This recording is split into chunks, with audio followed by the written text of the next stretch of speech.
यानी कि आप अपने आप को जवाब दे सकते हैं पर दूसरों के लिए नहीं। तो आपके जो भी सवाल है खुद से पूछिए, क्योंकि उनका जवाब सिर्फ आप ही के पास है। क्या आप सिर्फ इसलिए काम कर रहे हैं कि आपकी जिंदगी में सिक्योरिटी रहे, एक ऐसी नौकरी जहां से आपको निकाले जाने का कोई भी डर ना हो, या फिर आप सिर्फ 2 पैसे कमाने के लिए काम करते हैं और आपको लगता है कि एक दिन आप इस तरह अमीर हो जाएंगे? क्या बस यही आपको सेटिस्फाई करने के लिए काफी है? अगर आपका जवाब हाँ है तो मुझे आपकी सोच पर अफसोस है। बुरा मत मानिएगा, क्योंकि आपने जो अमीर बनने का सपना देखा है वो तो भाई कभी भी पूरा नहीं होने वाला। आप हमेशा गरीबी में ही जिएंगे। हाँ, लेकिन अगर आपका जवाब ना है तो आपका पहला कदम ये होगा कि सबसे पहले आप अपने मन से डर को हटा दीजिए, क्योंकि ज्यादा पैसा ना कमा पाने का डर और लालच ही आपको बगैर सोचे समझे काम करने के लिए मजबूर करता है, और हमारा यही कदम हमें नाकामयाबी की तरफ धकेलता है। बेशक हम सबके अंदर डर और चाहत की भावना होती है, लेकिन उन्हें खुद पर इतना हावी मत होने दीजिए कि हम उनके बस में होकर उल्टे सीधे डिसीजन लेने लग जाए। बेहतर तो होगा कि हम जो भी करें पहले उसके बारे में खूब सोचें, हमेशा दिल से नहीं बल्कि दिमाग से काम ले। हर सुबह अपने आप से पूछिए कि क्या आप उतना कर पा रहे हैं जितना कि आपको करना चाहिए। क्या आप अपने पोटेंशियल का पूरा इस्तेमाल कर पा रहे हैं? हम लोगों की तरह सोचना छोड़ दीजिए जो काम सिर्फ और सिर्फ पैसे के लिए करते हैं। ये सोचना छोड़ दीजिए कि मेरा बॉस कम पैसे देता है, मुझे ज्यादा मिलना चाहिए, मैं इससे ज्यादा कमा सकती हूँ। याद रखिए कि आपकी परेशानियों के लिए सिर्फ आप ही जिम्मेदार है, कोई और नहीं। बॉस आपकी सैलरी नहीं बढ़ाता तो उसे इल्जाम मत दीजिए, टैक्स को इल्जाम मत दीजिए। जब आप खुद की समस्याओं की जिम्मेदारी लेते हैं तब सिर्फ आप ही उसका सलूशन निकाल सकते हैं। और यही वो पहला सबक है जो अमीर डैड ने रॉबर्ट को सिखाया था। इस सबक का एक पार्ट ये भी था कि अमीर डैड ने उन्हें कन्वीनियंस स्टोर में काम पर लगा दिया। उन्हें इस काम के कोई पैसे नहीं मिले, वे बस इस काम को करते रहे। इसका फायदा ये हुआ कि अपने दिल से काम में लगे रहे और इस दौरान कई नए आइडियाज उनके दिमाग में आते रहे। पैसे को अपने पीछे कैसे भगाया जाए, इस बारे में उन्हें कई सारे थॉट्स मिले। उन्होंने देखा कि उस स्टोर की क्लर्क कॉमिक्स बुक्स के फ्रंट पेज को 2 हिस्सों में फाड़ देती थी। आधा हिस्सा वो रख लेती और आधा हिस्सा फेंक देती थी।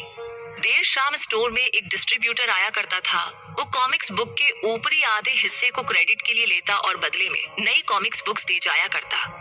एक दिन उन्होंने उस डिस्ट्रीब्यूटर से पूछा कि क्या वो पुरानी कॉमिक्स बुक्स ले सकते हैं। वो इस शर्त पर मान गया कि वे उन कॉमिक्स को बेचेंगे नहीं। ये उनके दिमाग में बिजनेस का एक नया आइडिया था। उन्होंने वे पुरानी कॉमिक बुक्स अपने दोस्तों और बाकी बच्चों को पढ़ने के लिए किराए पर देनी शुरू कर दी। बदले में वे हर किताब का 10 सेंट किराया वसूल करते थे। हर किताब सिर्फ 2 घंटे के हिसाब से पढ़ने के लिए दी जाती थी। तो असल मायनों में वे उन्हें बेच नहीं रहे थे। उन्हें उस गैराज पर काम भी नहीं करना पड़ा जहां से वे कॉमिक्स किराए पर देते थे। उन्होंने माइक की बहन को काम पर रखा, जिसके लिए उसे हर हफ्ते $1 दिया जाता, और एक ही हफ्ते में उन्होंने $9.5 कमाए। इस तरह उन्होंने सीखा कि पैसे को खुद के लिए काम करने दो, ना कि आप पैसे के लिए काम करो। तो ये सबक तो हमने सीख लिया, रॉबर्ट ने भी सीखा, और अब है दूसरा सबक, फाइनेंशियल लिटरेसी क्यों सिखाई जाए। 1923 यानी 1923 में एच वाटर बीच होटल शिकागो में एक मीटिंग हुई। दुनिया के बहुत से लीडर और बेहद अमीर बिजनेसमैन इस मीटिंग का हिस्सा बने।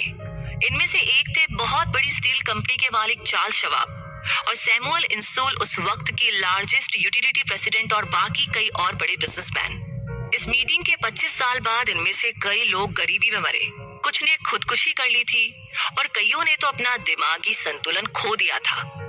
अब असल बात यह है कि लोग पैसे कमाने में इतने मशगूल हो जाते हैं कि वो ये खास बात सीखना भूल जाते हैं कि पैसे को रखा कैसे जाए। अब चाहे जितना मर्जी पैसा कमा ले, उसे बनाए रखना असली बात है। और अगर ये हुनर आपने सीख लिया तो आप किसी भी आड़े टेढ़े हालात का सामना आसानी से कर लेंगे। लॉटरी में मिलियन जीतने वाले लोग कुछ सालों तक तो मजे से जीते हैं, मगर फिर वापस उसी पुरानी हालत में पहुंच जाते हैं। ज्यादातर लोगों के सवाल होते हैं कि अमीर कैसे बने, या अमीर बनने के लिए एग्जैक्टली क्या किया जाए। इन सवालों के जवाब से ज्यादातर लोगों को निराशा ही होती है, मगर इसका सही जवाब होगा कि सबसे पहले आप फाइनेंशियली लिटरेट बनना सीखें।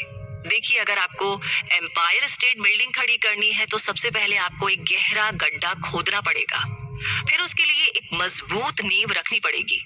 लेकिन अगर आपको एक छोटा सा घर बनाना हो तो एक 6 इंच की कंक्रीट स्लैब डाल करके भी आपका काम चल जाएगा। ज्यादातर लोग 6 इंच की स्लैब पर एक एम्पायर स्टेट बिल्डिंग खड़ी करना चाहते हैं और वे ऐसा करते भी हैं, तो जाहिर सी बात है कि बिल्डिंग तो टूटेगी ही। गरीब डैड रॉबर्ट से बस यही चाहते थे कि वो खूब पढ़ाई करे, लेकिन अमीर डैड उसे फाइनेंशियली लिटरेट बनाना चाहते थे। ज्यादातर स्कूल सिस्टम बस घर बनाना सिखाते हैं, मजबूत फाउंडेशन नहीं। स्कूली शिक्षा और पढ़ाई की अपनी इम्पोर्टेंस है, मगर असल जिंदगी में यही सब कुछ नहीं है। तो ये था दूसरा सबक। अब जानते हैं रूल नंबर 1 के बारे में। लाइबिलिटीज यानी कि जिम्मेदारियां और एसेट्स यानी कि संपत्ति के बीच फर्क को समझे और एसेट्स खरीदे। अब सुनने में तो बड़ी आसान सी बात लगती है, लेकिन यही एक नियम है जो आपको अमीर बनाने में हेल्प करेगा। अक्सर गरीब और मिडिल क्लास लोग लाइबिलिटीज को एसेट समझ लेते हैं, मगर अमीर जानता है कि असल में एसेट्स होते क्या है और वो वही खरीदता है। अमीर डैड किस KISS प्रिंसिपल में यकीन रखते हैं, जिसका मतलब है कीप इट सिंपल स्टूपिड। उन्होंने लेखक और उसके दोस्त माइक को यही सिंपल बात सिखाई, जिसकी बदौलत वे इतनी मजबूत फाउंडेशन रखने में कामयाब रहे। तो इस सीख की यही सिंपल सी बात है कि लाइबिलिटीज और एसेट्स के बीच के फर्क को समझे और एसेट्स खरीदे। लेकिन अगर ये इतना ही सिंपल है तो हर आदमी अमीर होता है ना? मगर यहाँ पर मामला थोड़ा उल्टा है। ये दरअसल इतना सिंपल है कि हर कोई इस बारे में सोचता तक नहीं है। लोगों को लगता है कि उन्हें लाइबिलिटीज और एसेट्स के बीच फर्क पता है, मगर उन्हें सिर्फ लिटरेसी के बारे में मालूम है, फाइनेंशियल लिटरेसी के बारे में नहीं। चलिए अब समझते हैं एसेट्स के कैश फ्लो पैटर्न के बारे में। इनकम स्टेटमेंट को प्रॉफिट और लॉस का स्टेटमेंट मानकर चलना चाहिए। इनकम है कि आपके पास कितना पैसा आया और एक्सपेंस है कि आपसे कितना पैसा खर्च हुआ। बैलेंस शीट एसेट्स और लाइबिलिटीज के बीच बैलेंस बताती है। बहुत से पढ़े लिखे अकाउंटेंट्स को तो ये भी पता नहीं होता कि आखिर बैलेंस शीट और इनकम स्टेटमेंट कैसे एक दूसरे से जुड़े हुए हैं। एसेट्स यानी कि संपत्ति ऐसी चीजें होती है जो आपके लिए पैसे कमाने का काम करती है। मान लो आप कोई घर खरीद कर उसे किराए पर देते हैं, तो उसी किराए से आप वो लोन भी चुका सकते हैं जो कि आपने घर खरीदने के लिए लिया था। अब घर भी आपका हुआ और उससे मिलने वाला किराया भी। इसके ऑपोजिट लाइबिलिटीज आपकी जेब से पैसे खर्च करवाती है, जैसे कि घर खरीदकर उसमें रहने से आपको कोई किराया नहीं मिलने वाला। तो अब आप समझ गए होंगे कि अगर अमीर बनना है तो एसेट्स खरीदिए और गरीब ही रहना है तो लाइबिलिटीज यानी कि जिम्मेदारियों को खरीदिए।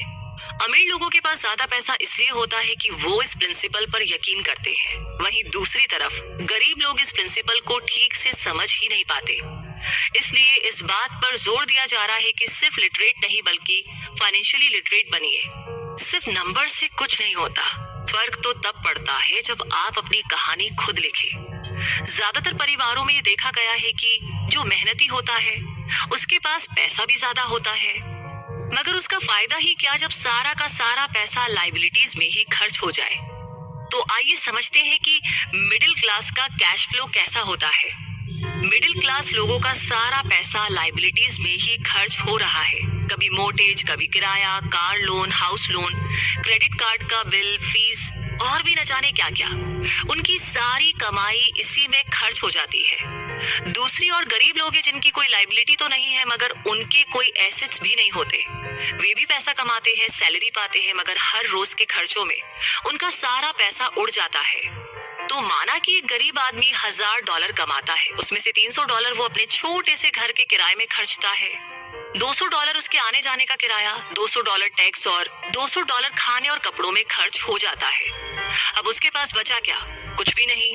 और कभी कभी तो उधार लेकर काम चलाना पड़ता है, जिससे वो और गरीब हो जाता है। इसके उलट अमीर एसेट्स को खरीद कर रखते हैं, फिर उनके वो एसेट्स उन्हें और पैसा कमा कर देते हैं। उनकी कमाई इसी तरह 2 से 4, 4 से 8 होती जाती है।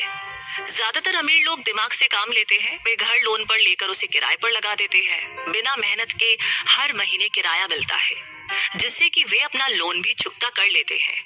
मान लीजिए कि लोन की इंस्टॉलमेंट $1 है, तो ये अपने घर का $2 किराया वसूल करेंगे, $1 बैंक को देंगे, $1 अपनी जेब में। तो हो गया ना ये बिना मेहनत के पैसा कमाना। तो असल में अमीर डैड और गरीब डैड के बीच बस सोच का फासला है। अपना पैसा